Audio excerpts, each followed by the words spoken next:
یہ جو جملہ ہے چشتی رسول اللہ، یہ ایک کتاب ہے فوائد السالکین، اور کہا جاتا ہے کہ یہ بابا فرید رحمہ اللہ نے اس کو مرتب کی ہے، ان کے پیر و مرشد کے ملفوظات کا مجموعہ ہے، خواجہ قطب الدین بختیار کاکی کا، یہ کہا جاتا ہے۔ ہم نے یہ جو پوری جو عبارت ہے، پورا جو واقعہ ہے، ہم نے فوائد السالکین کے حوالے، مجموع السلوک کے حوالے سے آپ کی اسکرین پہ رکھا ہے کہ مجموع السلوک جو آج سے 500 سال پرانی کتاب ہے، اس میں فوائد السالکین کے حوالے سے یہ واقعہ مذکور ہے۔ یہ سامنے اسکرین پہ فارسی کی عبارت ہے، اور دوسرے صفحے پہ اس کا ترجمہ مجموع السلوک سے سامنے ہے۔ اس میں ہے کہ خواجہ معین الدین چشتی نے فرمایا، خواجہ معین الدین چشتی نے فرمایا، ایک مرتبہ میں خواجہ یوسف چشتی کی خدمت میں حاضر تھا۔ اچھا، میں اصل کتاب کے بجائے، فوائد السالکین کے بجائے، میں نے مجموع سلوک کے حوالے سے، مجموع سلوک کے ریفرنس سے اس کا حوالہ ہم نے سامنے رکھا ہے۔ یہ کیوں رکھا ہے ہم آپ کے چل کے بتائیں گے۔ واقعہ یہ ہے کہ خواجہ معین الدین چشتی رحمۃ اللہ علیہ فرماتے ہیں، انہوں نے فرمایا کہ ایک مرتبہ خواجہ یوسف چشتی کی خدمت میں حاضر تھا۔ تمام بزرگان چشت کی خدمت میں، تمام بزرگان چشت شیخ کی خدمت میں حاضر تھے، اولیاء کی حکایت بیان ہو رہی تھی۔ اسی دوران ایک شخص بیعت کے ارادے سے حاضر ہوا اور اس نے اپنا سر خواجہ کے قدموں میں ڈال دیا، یعنی خواجہ یوسف چشتی کے قدموں میں ڈال دیا۔ آپ نے فرمایا بیٹھ جاؤ۔ وہ شخص بیٹھ گیا۔ اس نے عرض کی کہ میں آپ کی ارادت میں داخل ہونے کی نیت سے آیا ہوں، یعنی آپ سے مرید ہونے کی نیت سے آیا ہوں۔ خواجہ یوسف چشتی اس وقت اپنے خاص حال میں تھے، کیفیت میں تھے۔ آپ نے فرمایا اگر ایک کام کرو تو میں تم کو مرید کر لوں گا۔ اس نے عرض کیا حکم فرمائے۔ خواجہ یوسف چشتی نے فرمایا جس طرح لا الہ الا اللہ محمد رسول اللہ کہتے ہو، اسی طرح ایک بار لا الہ الا اللہ چشتی رسول اللہ کہو اور اس کا اقرار کرو تو میں تم کو مرید کر لوں گا۔ چونکہ وہ اپنے ارادے بیعت میں راسخ تھا، اس نے فوراً لا الہ الا اللہ چشتی رسول اللہ کہہ دیا۔ خواجہ یوسف چشتی نے یہ سن کر ہاتھ آگے بڑھایا اور اس کو بیعت کر لیا، نعمتوں سے اور خلعتوں سے نوازا۔ اس کے بعد آپ نے اس سے فرمایا سنو، یہ جو میں نے لا الہ الا اللہ چشتی رسول اللہ پڑھنے کے لیے کہا تھا، میں کون ہوں اور میری کیا حقیقت کہ میں اس طرح کی بات کہوں؟ میں تو محمد الرسول اللہ صلی اللہ علیہ وسلم کا ایک کم ترین غلام ہوں، اور کلمہ اسی طرح ہے جس طرح تم پڑھا کرتے تھے۔ میں نے تمہاری ارادت کے کمال کو جانچنے کے لیے کہا تھا اور تم کو آزمایا تھا کہ تم صدق اعتقاد کے ساتھ مجھ سے مرید ہونے کے لیے آئے ہو یا نہیں۔ جب میں نے دیکھا کہ تمہارا صدق درست ہے تو میں نے تم کو بیعت کر لیا۔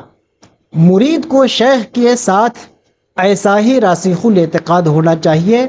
میں نے تمہارے صدق اعتقاد کا امتحان لے لیا۔ یہ واقعہ فوائد السالکین کا مجموع سلوک کے حوالے سے مکمل ہوا۔ اب ہم اس واقعے پہ ہم غور و خوض کرتے ہیں۔ یہ واقعہ ٹوٹلی فیک ہے، یہ واقعہ مکمل موضوع ہے، من گھڑت ہے، گڑھا ہوا ہے، اس کی کوئی بنیاد نہیں ہے۔ یہ روایت کے بھی خلاف ہے اور درایت کی بھی خلاف ہے۔ نہ تو اس کی روایت درست ہے اور نہ یہ درایت درست ہے۔ تو روایت اور درایت ہر اعتبار سے یہ بات گڑھی ہوئی اور بے بنیاد ہے۔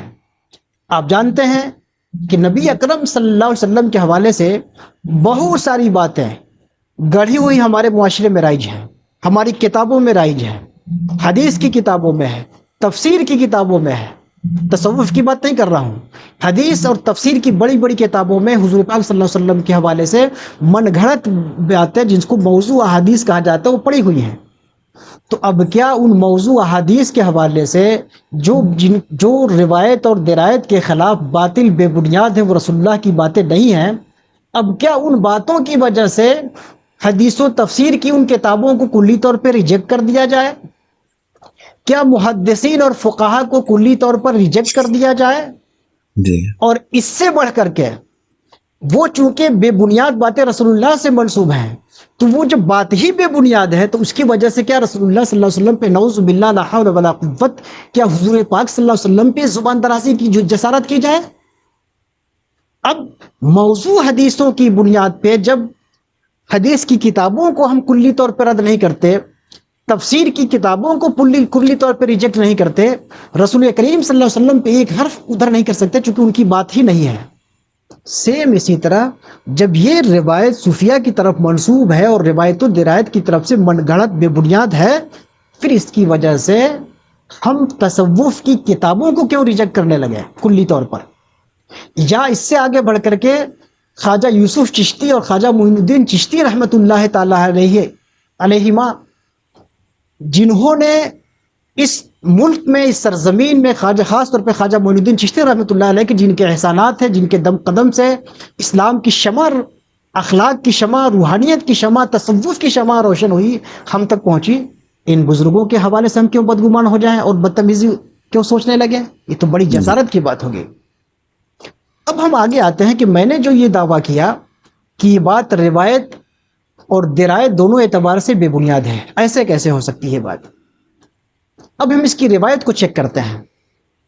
سوال یہ ہے کہ جو میں نے پڑھ کے سنایا اور اسکرین پہ پیچھے موجود ہے کہ یہ واقعہ بیان کر رہے ہیں خواجہ معین الدین چشتی رحمۃ اللہ علیہ، اور یہ کہہ رہے ہیں کہ خواجہ یوسف چشتی کی مجلس کا واقعہ ہے، اور میں اس مجلس میں بیٹھا ہوا تھا اور وہاں پہ خواجہ یوسف چشتی کی مجلس میں ایسا ہوا۔ اب دیکھنا یہ ہے کہ کیا یہ ممکن ہے کہ خواجہ غریب نواز خواجہ یوسف چشتی کے مجلس میں بیٹھ جائیں؟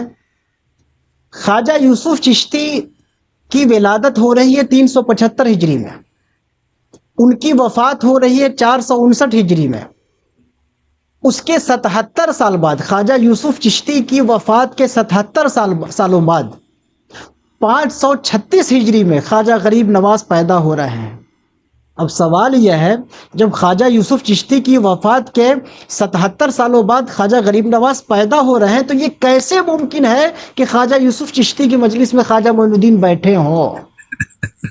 جی، ہم پیدائش سے پہلے 77 سال پہلے جو ہے آج علامہ فضل خیر آبادی کی مجلس میں ہم بیٹھے ہوئے تھے۔ اگر اس طرح کی بات کریں، لوجیکل بات ہے، یہ بے بنیاد بات ہے، اس کی روایت درست نہیں ہے کسی بھی کتاب میں ہو۔ جب یہ روایت ہی درست نہیں ہے تو اس کا مطلب کہیں نہ کہیں سے لوگوں نے اس کو الحاق کر دیا، یہ موضوع روایت گڑھ دی۔ جی، اب ہم اس کے آگے آتے ہیں، یہ تو یہ چیز ہوئی۔ اب ہم اس کی طرف یہ آتے ہیں کہ جیسا کہ میں نے عرض کیا کہ یہ بے بنیاد اور موضوع روایت جو فوائد السالکین میں ہے، وہ موضوع ہے، اس کی روایت درست نہیں ہے۔ ایک پوائنٹ پہ اور غور کرنا ہے کہ وہ موضوع روایت بھی خواجہ غریب نواز کی زبان سے نہیں نکلی ہے۔ ایک تو روایت بے بنیاد ہے، اور وہ بات کہنے والا کون ہے؟ خواجہ یوسف چشتی ہیں، خواجہ غریب نواز نہیں ہے۔ تو ایک تو یہ روایت موضوع، دوسرا یہ موضوع روایت ہے خواجہ یوسف چشتی کا، اور آج کل کے ہمارے گستاخ اسکالرز اس کو خواجہ غریب نواز رحمۃ اللہ علیہ کی طرف منسوب کر کے خواجہ غریب نواز کی شان میں گستاخیاں کر رہے ہیں، گستاخیاں بک رہے ہیں، جب واقعہ یہ فوائد السالکین کا ہے، لیکن مجموع سلوک کے ریفرنس سے میں نے اس کو واقعہ پیش کیا، یہ میں بتا رہا ہوں۔ مجموع سلوک کا فارسی نسخہ موجود ہے، اس کے 2 نسخے موجود ہیں، اور ابھی خانقاہ سے ایڈٹ ہوا اس کا ترجمہ، اس میں فوائد السالکین کا یہ واقعہ موجود ہے۔ مجموع سلوک یہ تقریباً 890 ہجری میں یہ کتاب لکھی گئی،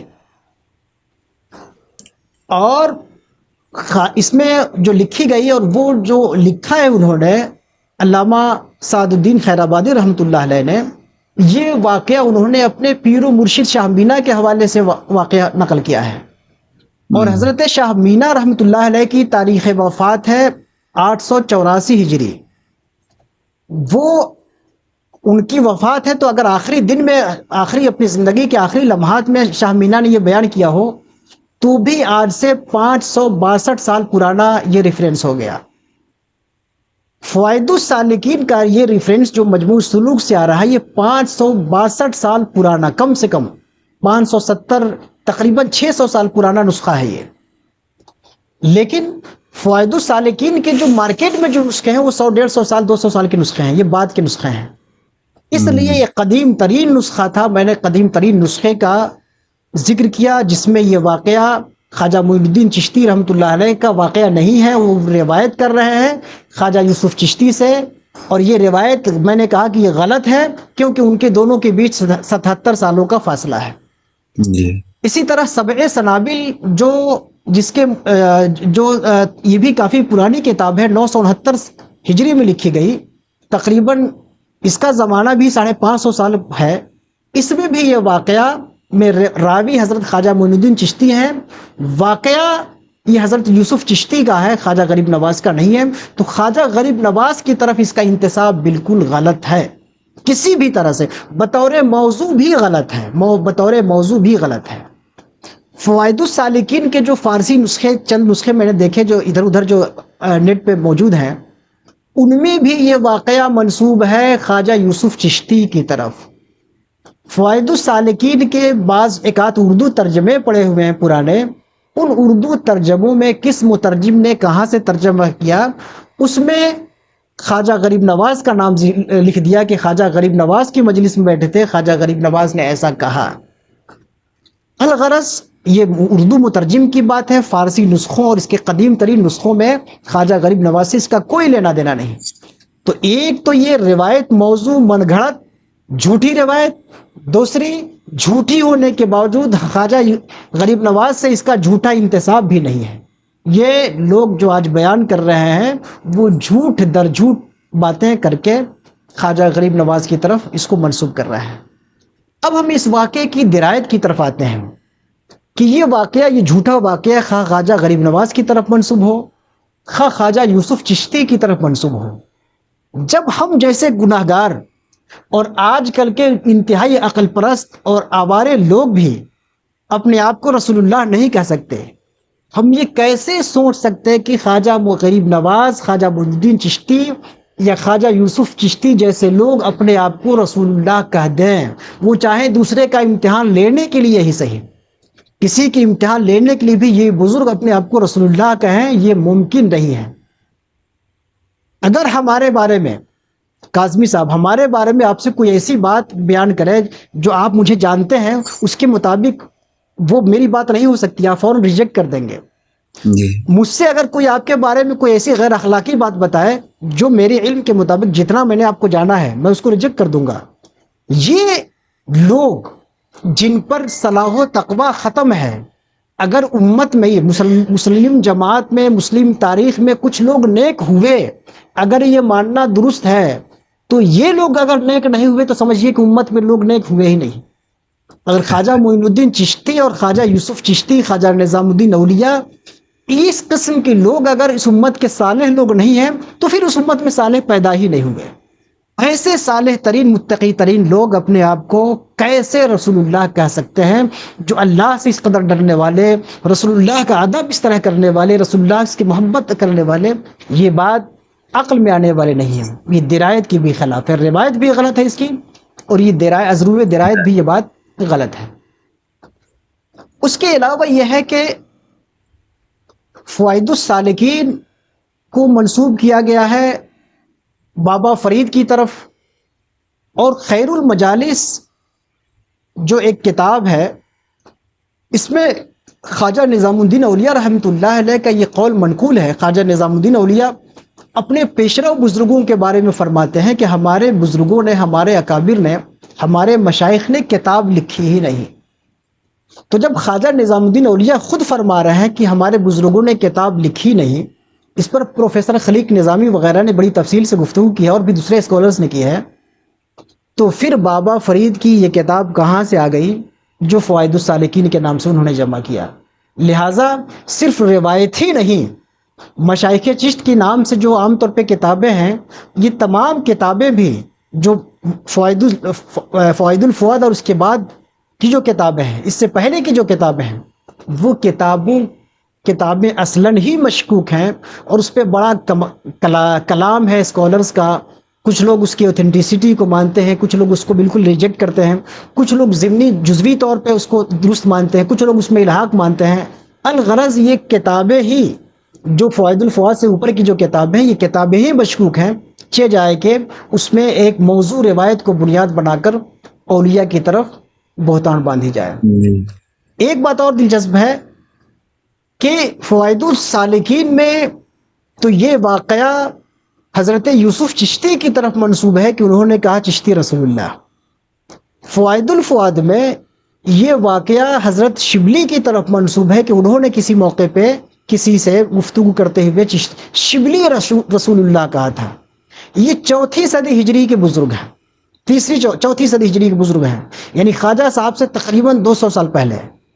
بہت ممکن ہے کہ ان کے حوالے سے کسی نے یہ بات اڑائی ہوگی، کسی نے روایت کی ہوگی شبلی رسول اللہ، پھر بعد میں اسی بات کو جوڑ کے، چونکہ ہم موضوع جو گڑھنے والے قصے ہوتے ہیں، ایک قصہ کو دوسرے سے جوڑنے میں بھی لوگ جوڑ کر کے نیا قصہ بنا لیتے ہیں، تو ہو سکتا ہے کہ کسی قصہ گو نے اس واقعہ کو پھر وہ شبلی اور چشتی چونکہ برابر ہے، تو شبلی رسول اللہ کو چشتی رسول اللہ سے جوڑ کر کے خواجہ یوسف چشتی کی طرف جوڑ دیا، وہ پھر غلطی سے کتابوں میں کسی نے لاحق کر دیا، اور اس طرح یہ روایت آگے بڑھ گئی۔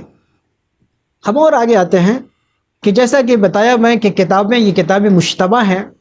اس کے علاوہ تصوف پہ جو کام کرنے والے ہیں، تصوف کے جو اسکالرز ہیں، علماء ہیں، محققین ہیں، خلیق نظامی وغیرہ یا اور دوسرے اسکالرز، وہ اس بات کے قائل ہیں اور یہ بات پائے ثبوت تک پہنچ چکی ہے کہ جس طرح حدیث کے اندر دسیسہ کاری ہوئی ہے، جس طرح کچھ فتنہ پروروں نے حدیثیں گڑھی ہیں، اسی طرح بعد میں کتب تصوف میں دسیسہ کاری ہوئی ہے، اس میں الحاقات ہوئے ہیں، اس میں وضع ہوا ہے۔ تو یہ ایک مستقل ریسرچ کا چیپٹر ہے۔ جو لوگ تصوف کو مانتے ہیں وہ بھی اس بات کو تسلیم کرتے ہیں کہ کتب تصوف میں الحاقات ہوئے ہیں۔ بہت ممکن ہے کہ یہ واقعہ بھی انہی الحاقات میں سے ایک ہو۔ مزید ایک تو عمومی بات ہو گئی کہ یہ واقعہ انہی الحاقات میں سے ہو۔ ہمیں حضرت شرف الدین یحییٰ منیری رحمۃ اللہ علیہ، جو بابا فرید کے بالکل قریب زمانے کے ہیں، معاصرت بھی کہہ سکتے ہیں، بالکل قریب زمانے کے ہیں، تو حضرت شرف الدین یحییٰ منیری رحمۃ اللہ علیہ جو اسی عہد کے بزرگ ہیں، ان کا ہمیں فرمان ملتا ہے کہ وہ فرماتے ہیں کہ جو چشتی رسول اللہ کا جو واقعہ ہے یہ الحاقی ہے۔ اہل ہوا نے، بدعتیوں نے، کچھ نفس پرستوں نے اس کو کتب تصوف میں اس کا الحاق کیا ہے۔ اب یہ بات خواجہ شرف الدین یحییٰ منیری نے کہی ہے، اور اس بات کو نقل کیا ہے اخوند درویزہ نے۔ یہ 1048 ہجری 11ویں صدی کے، آج سے تقریباً 350 سال پرانے بزرگ ہیں۔ انہوں نے اپنی کتاب تذکرۃ الابرار والاشرار میں 350 سال پرانی کتابوں میں خواجہ شرف الدین یحییٰ منیری کا یہ فیصلہ نقل کر دیا ہے کہ یہ واقعہ الحاقی ہے۔ تو جب تصوف کے اماموں نے، شرف الدین یحییٰ منیری جیسے تصوف کے اماموں نے اعلان کر دیا کہ یہ واقعہ من گھڑت ہے، تو آج اس کا کہاں جواز ہے کہ تصوف کا دشمن، کہ تصوف کے جو دشمن ہیں، جو عداوت رکھنے والے ہیں، تصوف کو نہ سمجھنے والے ہیں، وہ اس الحاقی اور اس موضوع روایت کو بنیاد کر اولیاء کبار کی شان میں گستاخی کریں۔